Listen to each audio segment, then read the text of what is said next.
Do you believe in old maps? I found something really strange. 10 maps. 10 mysteries with no answers. The first one, from 1513, drawn by Admiral Piri Reis. He claimed he used 20 older maps. Some were from the time of Alexander the Great, nearly 2,000 years ago. This map shows the coastline of South America very accurately. But at the very bottom, a strange land appears. Scientists call it Antarctica. The problem is, in 1513, no one had ever seen Antarctica. It wasn't until 1820 that exploration ships reached this continent. But the coastline on the Piri Reis map is very special. It matches the actual coastline beneath the ice. Ice kilometers thick has covered this place for 12,000 years. How did an Ottoman admiral in 1513 know that? He didn't draw it himself, he just copied it. Those original maps have now completely disappeared. No one found them. Only the content remains right here. On this piece of goatskin, in the Istanbul Museum. You can go see it with your own eyes, it's real. Think about that before I continue. The second map, a perfectly round island. It appeared on maps in 1325, nearly 700 years ago. Its name was Hy-Brasil, located west of Ireland. A green circle with a single channel running through its center. Sailors back then swore they had seen it. Some said they set foot on that island. A Scottish captain told stories of an old man in a stone castle.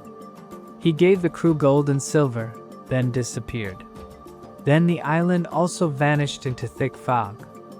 Expeditions were sent out, but found nothing at all. Yet maps drew it for 500 straight years. It wasn't until 1865 that it was finally removed from official charts. They renamed it a rock before erasing it completely. No geological survey has ever found that island. But 5 centuries of drawing the same circle over and over. The mapmakers couldn't admit that they were wrong. They were wrong, they knew it, but they kept drawing. Do you see the strangeness here? Go ahead and comment. The third map, an island named Bus. In 1578, an English crew reported seeing an unknown land. Between Ireland and Greenland, they saw mountains and fertile coastline. They named it after their own ship, the Emmanuel. That island never existed, but it stayed on maps for 200 years. The Dutch drew it, the English drew it, the French copied it too. Captains planned their routes to avoid it. The Hudson's Bay Company even claimed ownership of it. An island no one ever set foot on, absolutely insane. By the late 1600s, sailors realized it could not be found. Instead of erasing it from maps, cartographers renamed it. They called it the sunken land of Bus, a shipping hazard. It wasn't a mistake, it had simply sunk. Do you see the mechanism? Mistakes don't get erased. They get rewritten. Even the ocean gets rewritten to fit the mistake. Hit like if you find this story scary. The fourth map, the island of 7 cities. In 1424, a Venetian cartographer drew a red rectangle in the middle of the Atlantic, west of Portugal. He named it Antilia and drew 7 cities on it.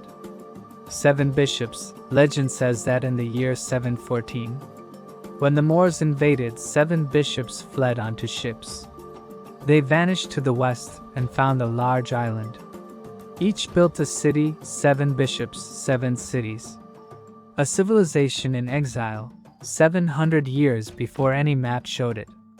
And here is the creepiest part. Christopher Columbus studied those maps before he crossed the Atlantic in 1492. He believed Antilia was real, a stopping point on his journey. He didn't find it, but he found something else. And he named that new land the Antilles. That name still appears on every Caribbean map today. An island that never existed, 7 cities no one ever found. But it changed world history, can you believe that? The fifth map, the kingdom of Saguenay. The Iroquois people swore it was real. In 1530, explorer Cartier met Chief Donnacona. Donnacona told him about a wealthy kingdom to the north. Rivers full of gold, mountains producing rubies. The people there had white skin, blonde hair, and wore wool cloth. They lived in stone cities, very civilized. Donnacona described it so clearly that Cartier believed him immediately. He took Donnacona back to France to meet the king. Donnacona told the same story to the French court. The mapmakers immediately drew it, a real kingdom on paper. The French funded expeditions to find Saguenay. They poured money in, sent ships, dispatched soldiers. They found nothing at all, only quartz and iron pyrite. False as a Canadian diamond, that saying still exists in France. But the question remains, why would the Iroquois lie? Or they didn't lie, and that kingdom mysteriously vanished. The entire Iroquois population that Cartier met disappeared without a trace. Their villages abandoned, their language lost. The secret of Saguenay died with them. Subscribe so you don't miss the next mysteries. The sixth map, a land named Thule.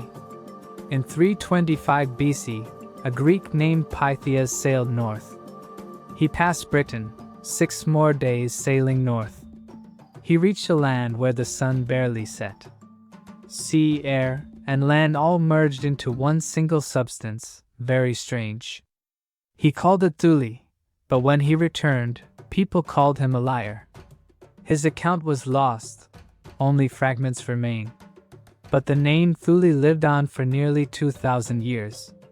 It appeared on Roman maps, on medieval maps. Every northern land was once called Thule. Iceland, Greenland, the coast of Norway, no one knew for sure. In 1539, a Swedish cartographer drew Thule on a map.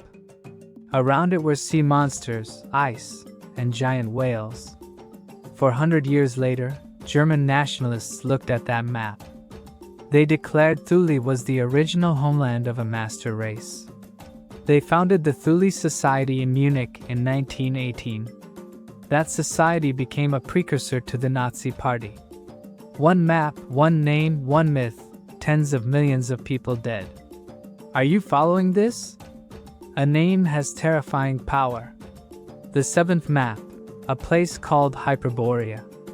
In 1595, the son of cartographer Mercator published a map. This map showed the North Pole, and it wasn't a blank white space. 4 enormous islands perfectly symmetrical around the pole. 4 rivers flowing inward to the center, a black mountain right in the middle. Mercator called it Rupes Nigra, the Black Rock. He claimed his source was a 14th century text, called the Inventio Fortunata, written by an English friar. That friar had traveled north and returned with a detailed map. That book is now lost, no copies exist. We only know it existed because Mercator cited it. The strange thing is, beneath today's Arctic ice, there are underwater mountain ranges dividing the ocean floor into 4 symmetrical sections. Scientists discovered this in the 1940s and 1950s. Mercator drew it in 1595, coincidence? Or something known long ago? The 8th map, Mu and Lemuria, 2 continents that never existed. The story starts with a British zoologist. In 1864, Philip Sclater noticed something odd about lemur fossils. Fossils appeared in Madagascar and India, but not in Africa. How in the world did they migrate across the ocean? He proposed a sunken supercontinent connecting Madagascar to India. He named it Lemuria, just a hypothesis in a scientific journal. Plate tectonics later explained everything. Lemuria was no longer needed. But it refused to die. Theosophists absorbed it into their cosmology. Then a British Army officer published a book called The Lost Continent of Mu. He claimed he had seen ancient stone tablets in an Indian monastery. The tablets described a vast Pacific civilization called Mu. 64 million people, destroyed by volcanic catastrophe 12,000 years ago. He provided no evidence, no monastery name, no tablets at all. His books still sold millions of copies. A continent that never existed, but the need to believe in it is huge. That need is stronger than any continent, don't you think? The ninth map, Atlantis, the most famous story. Around 360 BC, Plato wrote about a lost civilization. He claimed the story came from Egyptian priests.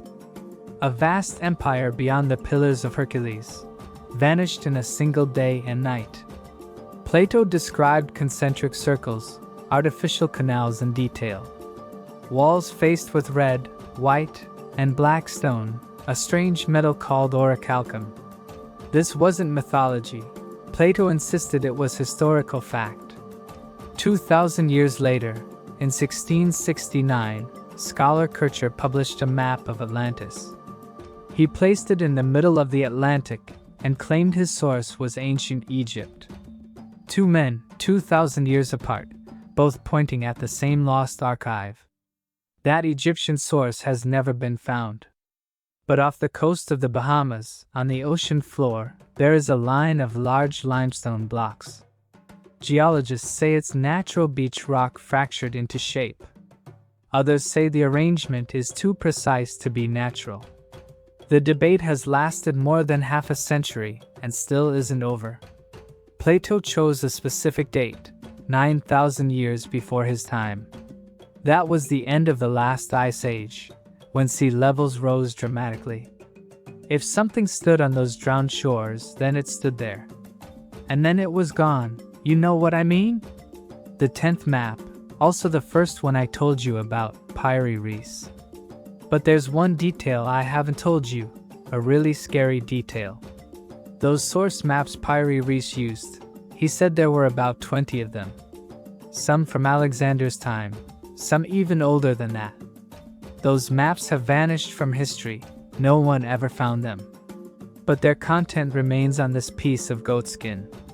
A coastline of Antarctica without ice, from more than 12,000 years ago. A civilization capable of mapping beneath kilometers of ice. That civilization left no temples, no cities. Left no bones, left nothing at all. Only this map, and the question with no answer. 10 maps, 5 centuries, lands that never existed. Or they did exist, and then they vanished? Which do you believe? If you want to see more videos like this, click the video on screen now. And don't forget to hit subscribe to support me. Thanks for watching to the end. See you in the next video.